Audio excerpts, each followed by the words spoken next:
네, 청년들이 오늘부터 새로운 시리즈를 진행하려고 합니다. 네, God Can't. 하나님의 불가능 시리즈인데요. 하나님이 못하시는 것들에 대한 거죠. 하나님이 못하시는 거라고 하니까 얼핏 좀 불경하게 들리기도 하는데요.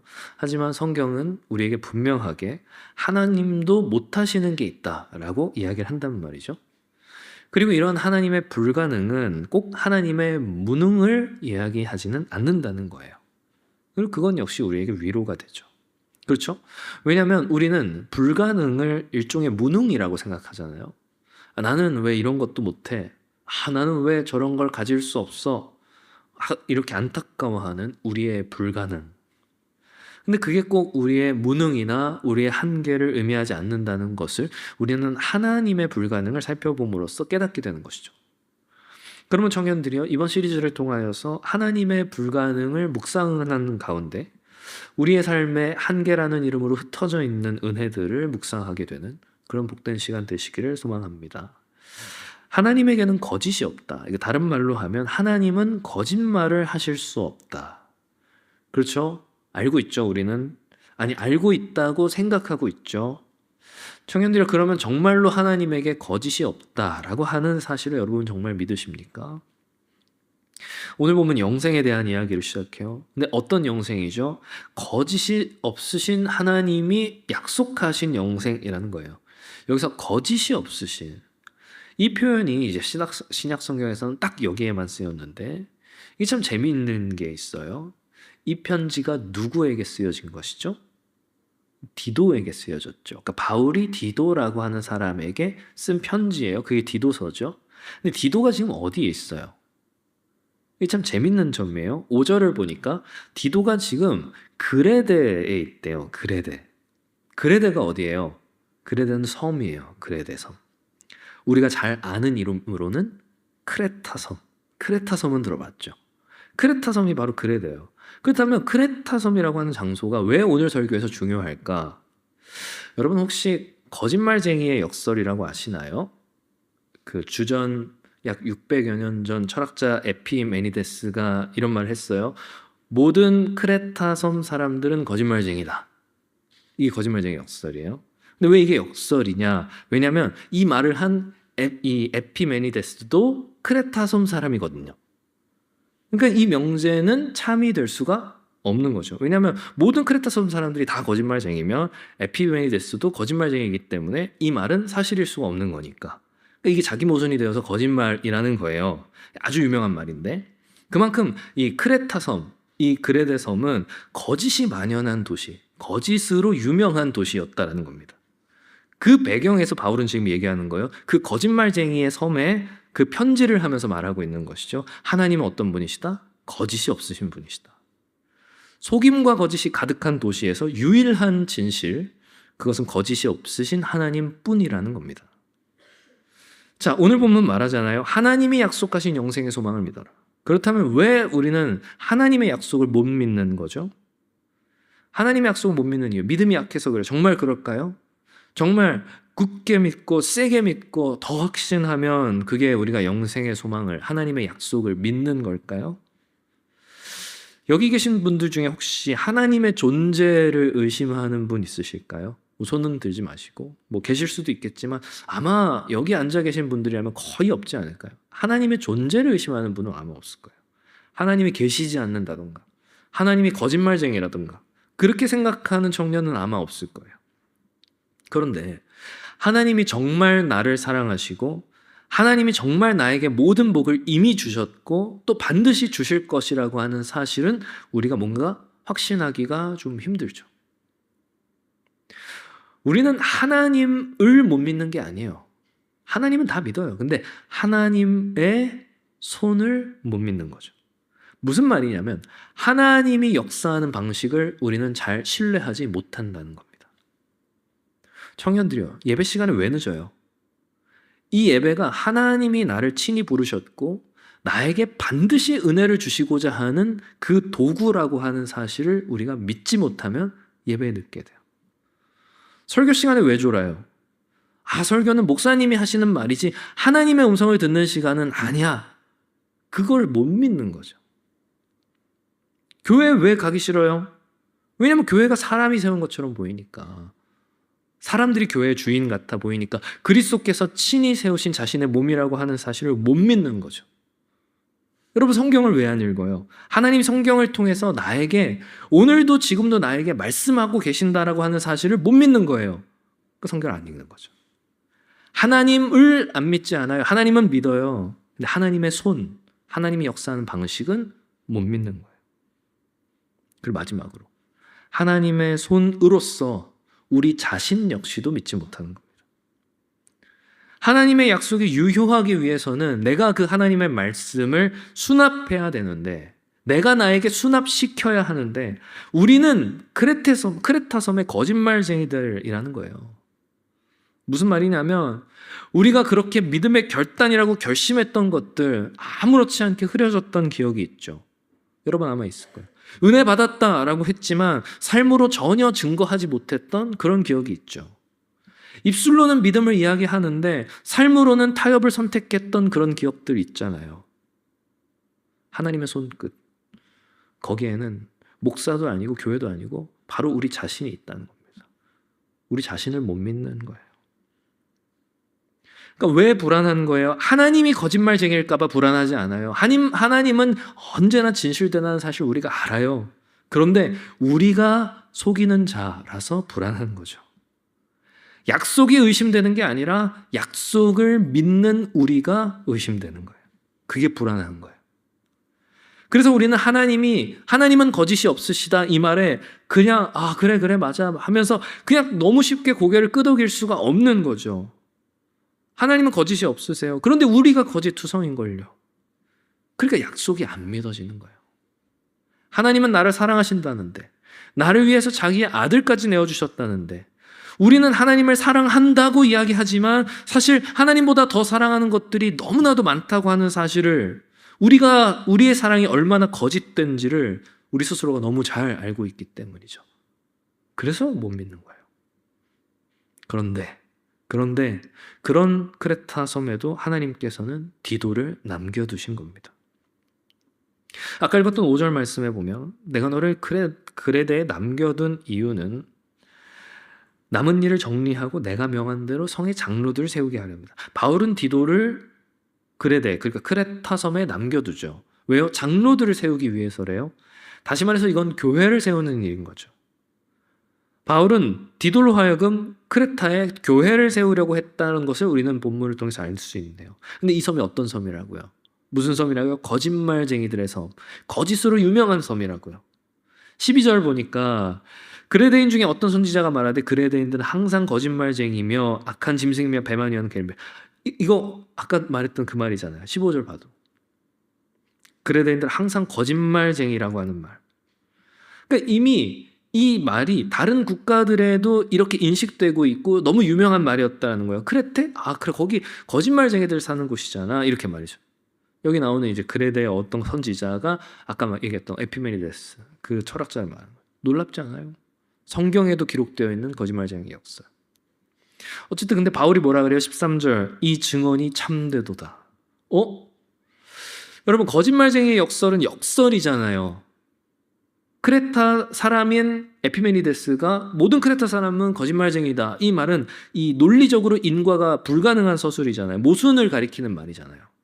근데 바울은 그거를 모순이야 하지 않고 그걸 긍정해버리는 거죠. 아니야. 에피메니데스도 거짓말쟁이 맞지만 그가 한 증언은 맞는 말이야. 이 증언이 참되도다. 이렇게. 다시 말해서 뭐라는 거예요? 모든 사람이 다 거짓말쟁이라는 것은 불변의 진리라는 말이죠. 그래서 오늘 본문 잘 보면 딱 두 가지가 긍정되거든요. 하나는 하나님이 거짓이 없으시다라고 하는 이 문장과 또 하나는 모든 사람은 거짓말쟁이다. 이 두 문장만이 디도서에서는 긍정돼요. 무슨 말이냐면 하나님은 진실되나 우리는 거짓되다. 하나님은 거룩하시나 우리는 죄인이다. 그걸 말하고 있는 거죠. 근데 여러분 13절 잘 보세요. 이 증언이 참되다. 그러므로 내가 그들 엄히 꾸짖으라. 이는 그들로 하여금 믿음을 얻으라. 엄히 꾸짖으라 이렇게 되어 있어서 이거 막 크레테성 사람들을 거짓말, 너희 거짓말 쳐 그걸 혼내라 이렇게 오해할 수 있는데 뒤를 잘 보면 뭐라고 돼 있어요? 믿음을 온전하게 하고. 그러니까 이런 거예요. 그들의 거짓됨을, 그 크레타 사람들의 거짓됨을 드러내라.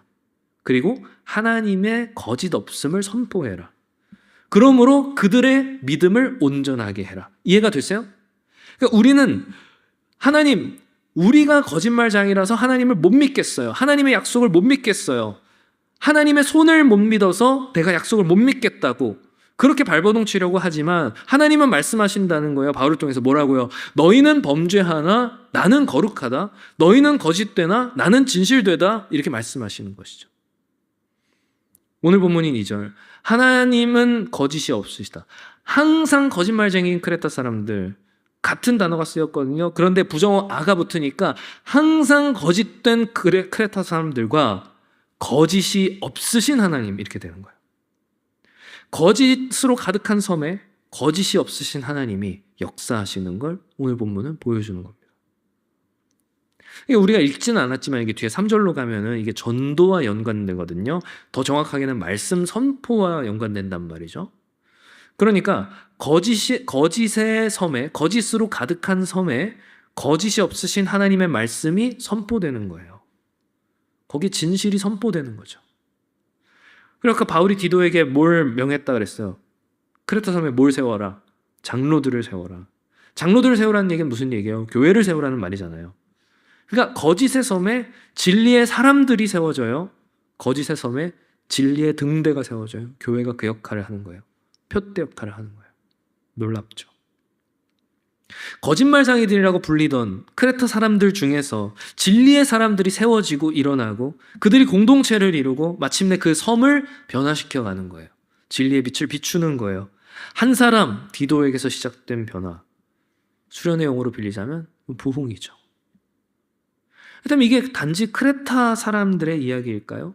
디도와 그 섬 사람들만의 이야기일까요? 아니죠. 우리 얘기죠. 우리가 뭘 못 믿는다 그랬어요? 하나님을 못 믿는다 그랬어요? 아니죠. 하나님은 진실되나 하나님의 손을 못 믿는 거예요. 하나님이 역사하는 방식을 못 믿는 거예요. 심지어는 우리 자신도 못 믿는 거죠. 정확하게 같은 상황의 교회가 오늘 본문에 있네요. 누구요? 그럼 이거 누구 얘기했어요?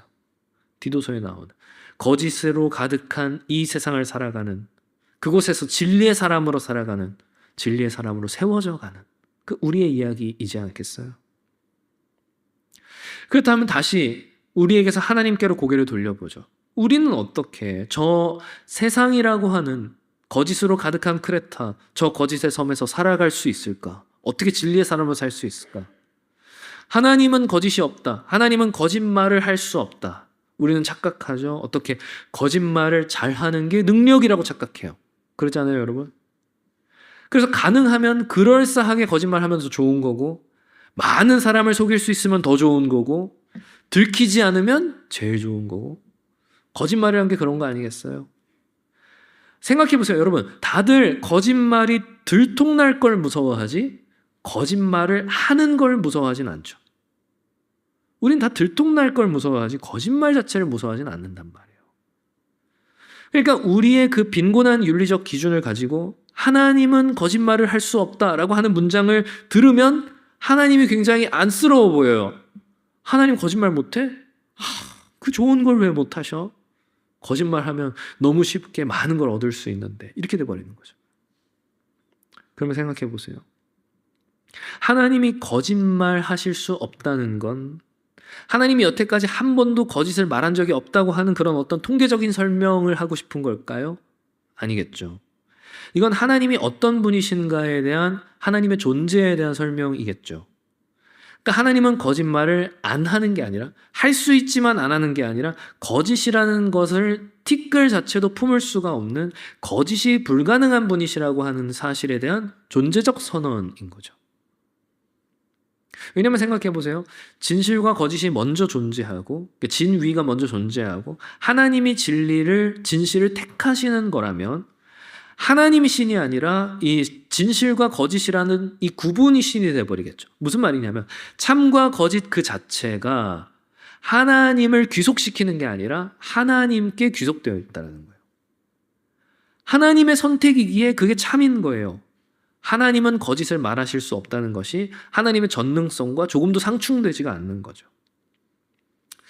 여러분 그런 얘기 들어보셨어요? 그 신과 바위 패러독스? 신과 바위 패러독스. 신은 자신이 들 수 없는 바위를 만들 수 있는가? 이 질문, 유명한 질문이잖아요. 들어보셨어요? 여러분 뭐라고 답하시겠어요? 만약에 만들 수 있다라고 해도 하나님의 전능성이 훼손돼요. 왜냐하면 못 드니까. 만들 수 없다 그래도 전능성이 훼손돼요. 왜냐하면 만들 수 없으니까. 그럼 여러분 여기 뭐라고 답하시겠어요? 신은 전능한데 신은 자신이 들 수 없는 바위를 만들 수 있는가? 뭐라고 답하시겠어요? 성경은 명확하게 말하고 있어요. 뭐라고? 하나님은 자신이 들 수 없는 바위를 만들 수 없다. 이게 모순이 아니란 말이에요. 전능성의 훼손이 아니란 말이에요. 왜요? 이 질문은 다르게 말하면 이런 거거든요. 신은 선택적으로 자신의 본성을 거스를 수 있는가? 없다는 거예요. 성경은 명확하게 말하는 겁니다. 하나님은 언제나 항상 자신의 본성 그대로이시다. 하나님은 항상 진실되세요. 하나님은 결코 거짓을 말할 수 없으세요. 이게 무능이 아니라 하나님이 하나님이시다라고 하는 이 증거인 겁니다. 삼각형을 생각해봐요. 삼각형이 변이 4개일 수 있어요? 없죠? 왜요? 삼각형 참 무능하네요. 이렇게 말할 수 있어요? 삼각형 보고 무능하다 할 수 있어요? 아니에요. 자기가 자기 스스로에게 충실한 건 결함이 아니라 그건 영광인 거예요. 항상 그럴 수 있다면 대단한 영광인 거죠. 하나님은 항상 하나님이세요. 하나님은 항상 진실만을 말씀하세요. 그게 하나님의 영광이에요. 자, 그렇다면 자 보세요. 거짓을 말할 수 있다는 건 능력이에요? 아니죠. 거짓을 말할 수 있다는 건 연약함인 거예요. 진실도 때론 진실도 말하고 때로는 거짓도 말할 수 있다는 건 이것도 할 수 있고 저것도 할 수 있는 능력이 아니라 서로 상충되고 반대되는 걸 다 할 수 있다는 건 다시 말하면 어느 한쪽에도 속해 있지 않다는 것과 동일한 말이기 때문이에요. 내가 진실에도 거짓에도 머무를 수 없는 연약함, 진리에 속할 수 없는 결핍인 거죠. 생각해 보세요. 우리가 거짓말을 말할 때면 우리 안에 있는 진실성은 훼손되잖아요. 그렇잖아요. 우리의 진실성은 우리가 거짓을 말할 때 훼손된단 말이에요. 우리 자신을 무너뜨리는데 그게 어떻게 능력일 수 있어요? 그러니까 거짓말은 능력이 될 수가 없는 거예요. 그러니까 거짓말을 할 수 있다, 이건 결코 우리에게 있어서 플러스가 되지 않는다는 겁니다. 그러니까 거짓을 말할 수 없는 하나님은 그만큼 그 존재가 완전하다라는 말이 되고요. 여러분 이해가 되세요? 우리의 말은 실제가 아니에요. 물론 우리의 말은 때론 실제가 되기도 하죠. 하지만 엄밀히 말하자면 실제를 부지런히 쫓아다니는 게 우리의 말이에요. 쉽게 말할게요. 자, 제가 나는 행복해 라는 말을 한다고 쳐봐요. 나는 행복해. 저 행복해요 진짜 요즘에. 행복해. 근데 이게 거짓이 아니라 진실되려면 어떻게 해야 돼요? 나는 행복해라는 말이 정말 진실되려면 정말 티끌만큼의 부족함도 없는 완전한 행복감을 누려야 되는 거죠. 그 질에 있어서 뿐만 아니라 이 행복이 사라지면 안 되는 거예요. 나는 행복해 이 말이 거짓말이 되지 않으면. 왜냐하면 행복이 사라지면 어떻게 돼요? 이 말이 거짓이 돼버리잖아요. 그러니까 우리의 말은 실제가 반드시 될 수 없단 말이에요. 실제를 부지런히 쫓아다니긴 하지만. 그러니까 계획은 틀어지고 다짐은 무너지고 약속은 지키기 어려운 것이죠. 왜요? 말할 때는 분명히 진심이었는데 말과 실제 사이의 간격을 우리 힘으로 메울 수가 없는 거예요. 거짓의 본질이 이겁니다. 뭐요? 말과 실제가 안 맞는 거예요. 근데 하나님의 말씀은요? 하나님의 약속은 말과 실제가 다르지 않아요. 말이 실제가 되는 것이 아니라 말씀하시면 그게 이루어져요. 빛이 있으라 하니 빛이 있는 거예요. 이게 하나님의 말씀이에요. 이게 창조의 문법이죠. 하나님의 말씀하시면 그대로 이루어지는 거예요. 우리의 말은 열심히 실제를 부지런히 쫓아다니지만 하나님의 말씀에는 실제가 따라오는 거예요. 빛이 있으라. 빛이 생겨나는 거예요. 여러분 이걸 이해하실 수 있다면 신앙에 있어서 굉장히 많은 부분이 해결될 수 있습니다. 그래서 우리의 소망이 흔들리지 않는 거죠. 왜요? 하나님의 약속이 확실하다라고 하는 건 약속의 대상인 우리가 진실해서가 아니라, 우리 믿음이 대단히 훌륭해서가 아니라 하나님이 진실되시기 때문에, 우리에게 약속하신 하나님이 진실되시기 때문에, 하나님의 말씀은 실제를 불러오는 능력의 말씀이기 때문에, 그래서 하나님의 약속은 반드시 이루어지는 거예요. 하나님은 결코 거짓을 말하실 수가 없는 분인 거죠. 근데 여러분 잘 보세요. 히브리서 6장 13절 보니까 하나님이 아브라함에게 약속하실 때 가리켜 맹세할 자가 자기보다 더 큰 이가 없으므로 자기를 가리켜 맹세하여. 자, 설교를 잘 쫓아오셨으면 이 말씀이 좀 의아해요. 제가 뭐라 그랬어요? 하나님은 거짓이 없으시다. 또 하나님의 말씀은 실제를 불러온다. 그렇죠? 그러면 하나님이 맹세하실 필요가 있어요? 하나님이 내가 맹세할게 이렇게 말씀하실 필요 있어요? 없다는 거예요. 왜요? 거짓이 없고 하나님의 말씀은 반드시 이루어지기 때문에 그냥 하나님이 말씀하시면 그 자체가 약속의 보증이 되잖아요. 그러니까 맹세라고 하는 지극히 인간적인 방식으로서 하나님이 자신의 말씀을 보증할 필요가 없었단 말이죠. 히브리서 기자가 왜 이렇게 썼을까? 자, 16절을 보시면 사람은 자기보다 더 큰 자를 가리켜서 맹세하나니 맹세는 그들이 다투는 모든 일의 최후 확정이냐. 맹세가 누가 만든 방식이라는 거예요? 사람이 만든 방식, 세상이 만든 방식이라는 거죠. 맹세는 왜 해요? 맹세를 왜 해요? 서로 못 믿어서 하는 게 맹세예요. 그러니까 잘 생각해 보세요. 모두가 진실만을 말해요. 모두가 서로를 굳게 믿어요. 그 맹세할 필요 있어요? 없죠. 왜요? 그냥 서로가 약속을 다 지키니까 맹세하는 걸 할 필요가 없는 거죠. 그러니까 맹세의 출처는 불신 가득한 세상인 거예요. 너의 말만으로 내가 못 믿겠으니 이름을 걸어라, 담보를 걸어라, 보증을 걸어라, 너보다 더 큰 자를 두고 맹세해라, 더 나아가서 내 목숨을 걸어라. 세상이 말하는 맹세의 방식이에요. 맹세는 뭐예요? 나 같은 사람의 말은 내가 못 믿겠다라고 하는 인간의 자백이 맹세인 거예요. 그런데 하나님이 그 말을 쓰시는 거예요. 하나님이 맹세하시는 거예요. 왜요? 17절. 하나님은 약속을 기업으로 받는 자들에게 그 뜻이 변하지 아니함을 충분히 나타내시려고 그 일을 맹세로 보증하셨나니. 그 뜻이 변하지 아니함을 어떻게? 충분히 나타내시려고. 충분히. 원어로는 차고 넘치게 나타내시려고. 누굴 위해서? 약속을 기업으로 받는 자들. 우리를 위해서라는 겁니다. 이해가 되세요? 하나님은 맹세하실 필요 없어요. 맹세는 하나님의 방식이 아니에요. 맹세는 서로 못 믿는 세상의 방식이에요. 맹세는 의심 많고 거짓 가득한 우리의 것이라고요. 그런데 하나님이 우리에게 맹세하신다라는 겁니다. 너희에게 나를 충분히 나타내기 위해서. 여러분, 이게 얼마나 감격스러워요. 의심 많은 우리를 다그치지 않으시고 거짓 가득한 우리를 책망하지 않으시고 하나님께서는 약속하시고 또한 맹세하시면서 우리에게 자신의 뜻을 보여주시는 거예요. 하나님이 얼마나 차고 넘치시는 분인지 우리에게 알려주시는 거예요. 이게 은혜인 것이죠. 은혜는 그래서 부족한 걸 채우는 정도가 아니라 감당 못할 정도로 덮는 거예요. 그러니까 하나님의 맹세, 이것만한 은혜가 또 있을까요?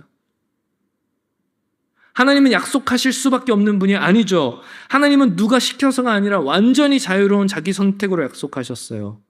그렇게 약속하신 다음에 어떻게 돼요? 그 약속을 지키시는 일을 이제 하나님 자신에게 필연으로 두시는 거예요. 내가 이 약속을 지켜야만 하겠다.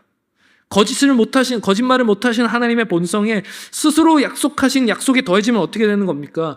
하나님은 자신이 말씀한 그 언약 안에서 스스로 빚진 자가 되기를 선택하시는 거예요. 놀라운 사실이죠. 창조주가 피조물에게 빚진 자의 역할을 하신다고. 누가 감히 하나님께 빚을 지을 수 있어요? 아무도 없죠. 그러니까 하나님 스스로 그 부채를 감당하시는 거예요. 내가 너희에게 내 모든 말을 이루겠다. 여러분, 사실 맹세는 하나가 더 필요하거든요. 그러니까 맹세라고 하는 건 고대에 3명이 필요해요. 맹세하는 사람, 그리고 맹세를 받는 사람, 그리고 그 둘 사이를 보증하는 사람. 그래서 더 큰 사람이 필요하다 이렇게 얘기하는 거죠, 보증으로. 근데 하나님의 맹세에는 하나님보다 더 큰 보증인이 있을 수가 없잖아요. 하나님보다 큰 보증인이라는 건 없잖아요. 그러면 누가 이걸 보증해야 돼요? 17절 하나님은 약속을 기업으로 받는 자들이 그 뜻을 변하지 아니함을 충분히 나타내시려고 그 일을 맹세로 보증하셨나요? 그 일을 맹세로 보증하셔. 하나님 자기 자신이 약속의 보증의 자리에 서신다는 거예요. 약속하시는 분도 하나님이시고 보증하시는 분도 하나님이시고 약속의 모든 자리에 하나님이 다 계시는 거죠. 그리고 그 보증이 바로 우리 주 예수 그리스도의 십자가인 겁니다. 하나님의 맹세, 바로 우리 주님이셨어요. 거짓으로 가득한 이 세상에 보내어지신 진리의 말씀. 맹세하실 필요가 없으신 하나님. 사람이 되실 필요가 없으신 하나님. 그런데 굳이 우리에게, 우리의 방식으로 차고 넘치게 은혜를 주시려고 사망에서 건져낼 뿐만 아니라 자녀 삼아 주시려고 이 땅에 오신 예수 그리스도. 하나님의 방식, 맹세였던 거죠. 우리 주님 십자가에 달려 돌아가시던 날 거짓의 증인들이 동원되어요. 진실이 거짓에 삼켜지던 그 갈보리의 밤. 베드로의 부인을 통하여서 사람의 맹세가 얼마나 덧없는지가 낱낱이 드러났죠. 3번이나 예수를 부인하고 저주했잖아요. 진노의 잔이 그리스도께 다 부어질 만큼, 그 부어진 만큼 은혜의 잔은 우리에게 부어졌죠. 사흘째 되던 날 우리 주님 부활하심으로 그분이 친히 하나님의 약속의 보증이 되어주셨고 하나님의 맹세는 결코 죽지 않는다는 것이 부활의 빈부덤을 통해 드러났죠. 그 부활하신 주님이 친히 찾아가 주시니 예루살렘의 숯불 앞에서 여지없이 속절없이 무너졌던 연약한 베드로의 맹세는 갈보리 그 호숫가의 숯불 앞에서 내가 주를 사랑한다라고 하는 고백과 함께 되살아나게 되는 겁니다. 우리 주님 부활하신 것처럼. 주님만 부활하신 게 아니라 거짓으로 가득한 우리 안에서 진실이 함께 회복되는 거예요. 베드로가 애쓰고 노력했나요? 아니죠. 굳게 믿었나요? 아니죠. 그저 은혜일 뿐이죠. 그래서 이 고백을 함께 드리는 겁니다. 고린도후서 1장 20절 같이 읽을까요? 시작. 하나님의 약속은 얼마든지 그리스도 안에서 이해가 되니 우리가 아멘하여 하나님께 영광을 돌리게 되느니라. 아멘. 하나님의 약속은 우리의 굳은 믿음 때문이 아니라 그리스도 안에서 이해가 되었어요. 그리스도의 십자가와 부활을 통해 하나님의 맹세는 도장을 찍은 것이죠. 사랑하는 청년들이여 말씀을 맺으려고 합니다. 하나님은 이 섬이 어딘지 아세요? 항상 거짓을 말하는 그 섬. 그런데 그 섬에 하나님은 자신의 약속을 두시는 겁니다. 히브리서 6장 18절 이는 하나님이 거짓말을 하실 수 없는 이 두 가지 변하지 못할 사실로 말미암아 앞에 있는 소망을 얻으려고 피난처를 찾은 우리에게 큰 안위를 받게 하려 하심이라. 아멘. 앞에 있는 소망을 얻으려고 은혜의 피난처로 피신한 자들에게 큰 안위를 주시는 거예요. 우리가 하나님을 붙잡은 줄 알았는데 사실 하나님의 약속이 우리를 붙잡았다는 걸 깨닫는 은혜를 통해서 말이죠. 사랑하는 청년들이여 여러분의 무능과 한계 그리고 불가능이라고 불렸던 그것들이 어쩌면 은혜가 역사할 공간일지 몰라요. 거짓이 없으신 그 하나님의 불가능이 우리에게 위로와 은혜가 되었던 것처럼 말이죠. 하나님은 거짓을 말할 수 없다. 이 하나님의 불가능이 그냥 우리 머리 위를 떠다니는 논리가 아니라 진짜 살아있는 말씀으로 우리에게 인식되기를. 그리하여 거짓으로 가득한 이 세상 속에서 진리의 사람으로 세워지고 또 살아가는 그런 우리가 되기를 소망합니다. 사랑하는 청년들이여 부디 바라옵기는 흔들리는 우리가 아니라 하나님의 맹세, 그 십자가 빈 무덤을 바라보며 한계라는 이름으로 우리의 삶에 흩어진 삶의 은혜들을 다시금 발견하고 묵상하며 살아가는 복된 주의 청년들 다 되시기를 주님의 이름으로 축원합니다.